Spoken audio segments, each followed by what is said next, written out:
Live, local, late breaking. This is Newswatch 12 this morning. Good morning. The time is 6:30 on January 27th. Welcome to Newswatch 12 this morning. I'm Carlos Murrieta. We're first taking a live look out at Gold Beach from Jerry's Rogue Jets. Right now, we want to turn back over to Storm Alert Weather 12 meteorologist Sarah Kress for a look at our Tuesdays. And Sarah, I know you're tracking rain this morning, but I know you're also tracking winds as well. Yes, we're seeing those wind pick up across the region. Here's what we're seeing right now in Gold Beach and to Brookings. Those winds are picking up. We're seeing sustained winds at 12 miles per hour, even into the Rogue Valley near Ashland. We're starting to see those gusts near about 20 miles per hour. Along the coast, Gold Beach 22 miles per hour into Weed. We've already seen those gusts earlier, about 37 miles per hour. So it is going to be a blustery day if we're into the Rogue or the Shasta Valley. We do have that wind advisory in place, but also areas along the coast and through higher terrain, those gusts could get pretty high throughout your day today. And as we're starting off this morning, it is pretty chilly for most of us. We're sitting at 29 for Medford, 28 for Grants Pass, 24 for Klamath Falls. Montague, you're at 31. Places where it's feeling a little bit warmer this morning, we have Ashland at 52 thanks to those downslope winds, and along the coast we're into the 50s starting off this morning. So we're seeing those clouds increase their way in across the region. It's going to be pretty quiet as you start off your day. Now, taking a look out at the bigger picture, we're tracking rain back into our forecast, which we haven't seen in quite some time. So when exactly is that going to be arriving? Well, as we hit early afternoon through the evening, we'll see a band of precipitation push its way into the region. And this evening is kind of when we'll see most of that coming down a bit more widespread across the region. We're also tracking out some mountain snow, mainly for accumulations above about 5,000 feet and could even make its way down to about 4,500.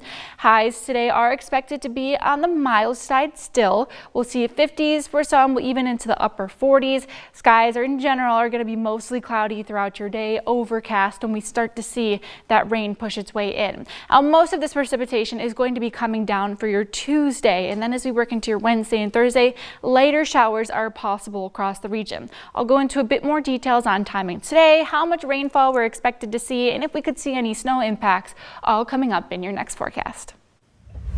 And we're continuing to track the Eagle Point animal neglect case with new developments emerging in court. Prosecutors say they've extended a plea offer to Jana Tepper while also asking a judge for permanent custody of the surviving dogs before the criminal case is resolved. Tepper is facing 88 felony charges after police say they found dozens of dogs living in filthy conditions and 30 dead animals inside her home. In court, prosecutors confirm a plea offer is now on the table, but Tepper has not accepted it. Under state law, prosecutors have 30 days from the time she was lodged to either secure a plea agreement or formally set the case for trial.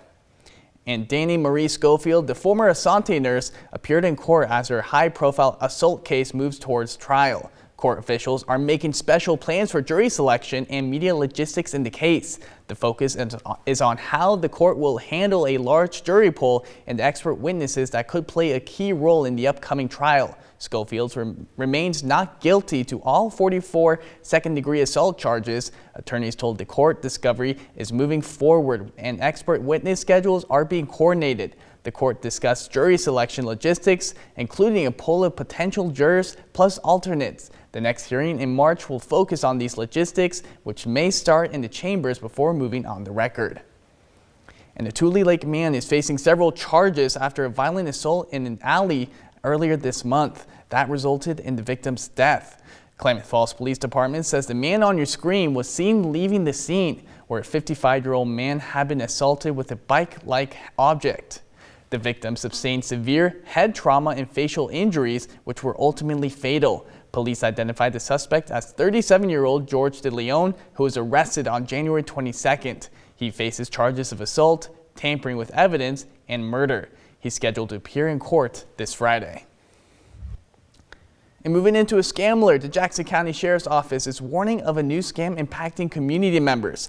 Police say callers are pretending to be Sergeant Will Shop, saying you missed federal grand jury duty. Although Sergeant Shop is a detective in the Sheriff's Department, his calls are likely for more serious matters. The Sheriff's Office reminds the community to never send money over the phone and to hang up if the call seems suspicious. And new this morning in Phoenix, the downtown area is planning on a major infrastructure boost aimed at supporting long-term growth.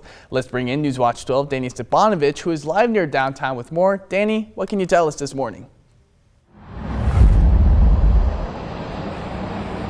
Thanks, Carlos. Yes, about 105 new parking spaces are expected to get added across 4 lots scattered throughout downtown Phoenix. Now I'm here on East 4th Street, where Lot 1 is expected to get built right behind me, adding about 15 to 20 new parking spaces. Now let me step off camera to show you why this location is important. Just a short walk this way, maybe about half a mile, is Bear Creek Drive, and just steps this way is plenty of small businesses.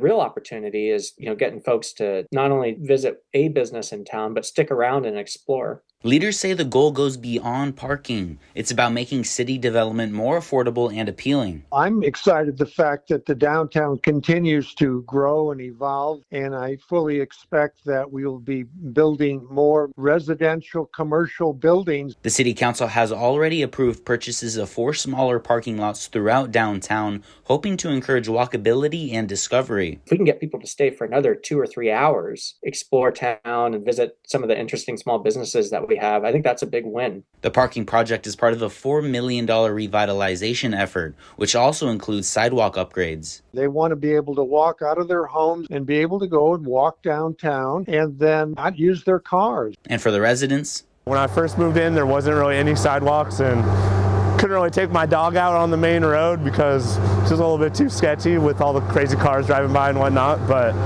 now they got sidewalks going all the way down that strip, and I feel pretty comfortable walking my dog on the main road now. A lot of us just want to have a town that we're proud to live and work in, and I really think that's the direction that we're headed.